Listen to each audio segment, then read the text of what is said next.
La Salle Repórter de hoje, o nosso tema será budismo, que é uma religião e filosofia não teísta, onde os adeptos têm como mestre o Buda, que eles acreditam que ajudará a alcançar o fim do sofrimento.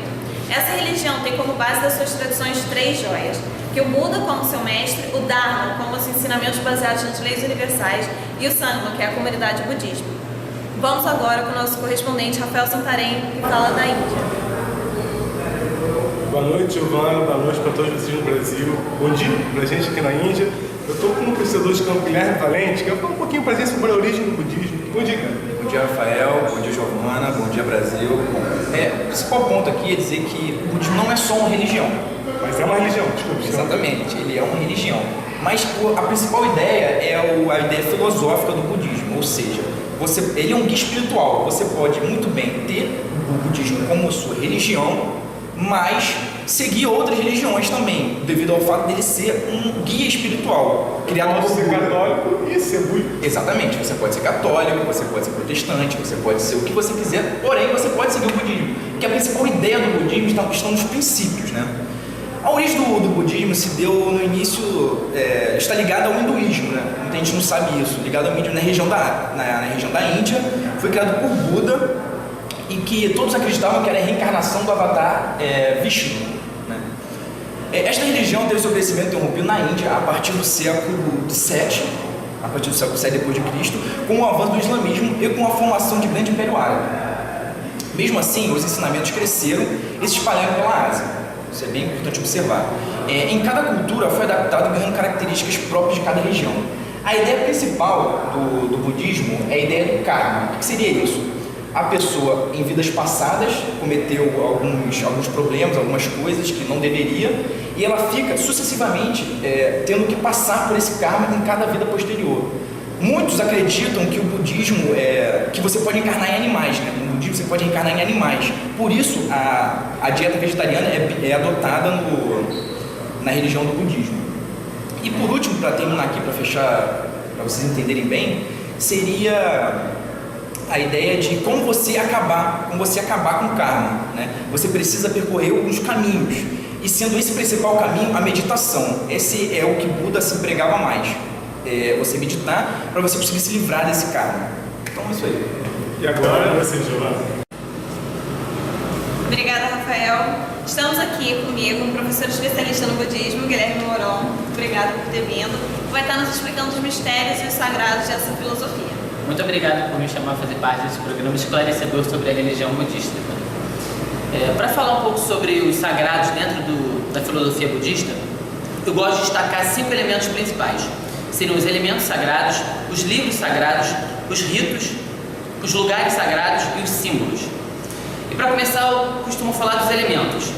Que o elemento principal da religião budista é o Nirvana, é o alcance do Nirvana, que seria a paz de espírito, o cessar do sofrimento. E Buda também deixou 8 correntes principais, que seriam as 8 ramificações do budismo. E é bom ressaltar que Buda pregava sempre os seus ensinamentos de forma oral, não deixando nenhum ensinamento escrito. Existem também uns elementos importantes no budismo, que seria uma espécie de terço, que é chamado de mala, uma espécie de diagrama, chamado de mandala, e as bandeiras de prece, que seriam, o nome já diz, seriam bandeiras que são expostas nos templos para adorar e exaltar Buda. Falando agora sobre os símbolos sagrados do budismo, podemos destacar os 3 principais. Que o primeiro símbolo seria um leme de marinheiro mesmo, que seria para conduzir a pessoa até o nirvana, até a paz. O outro elemento principal do budista também seria, um símbolo no caso, seria a flor de lótus, que significa bondade, a paz. E o outro símbolo seria a roda da vida, que o nome já é autoexplicativo, porque no budismo ele acredita no ciclo do renascimento, que seria o nascimento, a morte e a reencarnação, até se alcançar o nirvana. Dentro dessa roda estaria explicando esse ciclo. Existem também os lugares sagrados. E os lugares sagrados seriam, como o budismo se expande por todo o Oriente, também na América, na África, na Ásia, seria importante ressaltar os 3 principais lugares do budismo, que seria o Nepal, o Tibete e a Índia. E esses 3 lugares são principais porque foram fases importantes da vida de Buda, de Siddhartha Gautama, no caso, Buda. Por exemplo, ele nasceu no Nepal, morreu na Índia e alcançou a paz de espírito, o Nirvana no Tibete. Por isso esses lugares são importantes. Existem também os livros sagrados, que para se falar dos livros sagrados a gente tem que expor duas correntes que se divergiram dentro do budismo, que seria a Tahayana e a Mahayana. A primeira delas é a mais conservadora, que tem o seu livro escrito que se chama Canon Pali, que são os casos conservadores mais antigos. E a mais atual é a Mahayana, que tem o seu livro chamado de Sutra, que é um livro que conta a história do budismo e o ensinamento de Buda através de parábolas, através de contos. E falando dos ritos, os ritos mais importantes do budismo se parecem também com o do catolicismo, que seria a oração, a meditação, o casamento, o funeral e a esmola. Mas no caso, esses dois últimos eu considero mais importante, porque no budismo existem os monges, que eles têm a vida pregando orações, bondade ao próximo, ensinamentos aos pequenos, aos mais velhos. Só que esses monges, eles sobrevivem dessas esmolas doadas pelos budistas. Então é uma prática muito comum dentro dessa filosofia. E o funeral. O funeral é um rito muito importante na religião budista, porque é considerado uma chegada mais próxima do nirvana, que para eles seria a paz, seria o fim. Então é isso. O budismo seria, o sagrado dentro do budismo seria resumido nesses 5 elementos que eu destaquei aqui. Bastante esclarecedor, Guilherme. Obrigada. E agora a gente volta com o nosso correspondente na Índia, Rafael. Agora estamos aqui com o historiador Everardo, da Unila Salle. Everardo, o que você ia falar da gente sobre os desdobramentos históricos do budismo e sobre os termos atuais do budismo também? A partir do século XIX, o budismo se expandiu, reduzindo o número de seus adeptos e em consequência de instalações de regimes ditatoriais na Ásia. E com o processo da modernidade, da colonização e da globalização, a partir dos anos de 1950, ele sofreu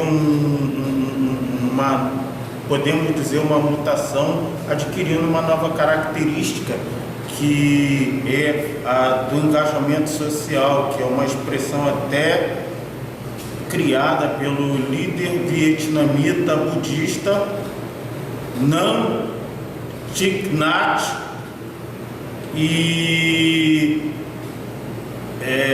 essa expressão ela define a postura atual do budismo, que é um envolvimento com as questões atuais e sociais, tais como a homossexualidade, a fome, entendeu? E temos um exemplo, por exemplo, em Nova York, que um grupo de homossexuais, por o budismo condenar o sexo impróprio como a homossexualidade, e o líder Dalai Lama se viu diante de uma questão a qual ele, se não se furtou, ao menos não respondeu de maneira frontal, dizendo que deveria ainda consultar os líderes que fazem parte do budismo na seita. E outras questões ainda aí atuais, como a fome, a pobreza,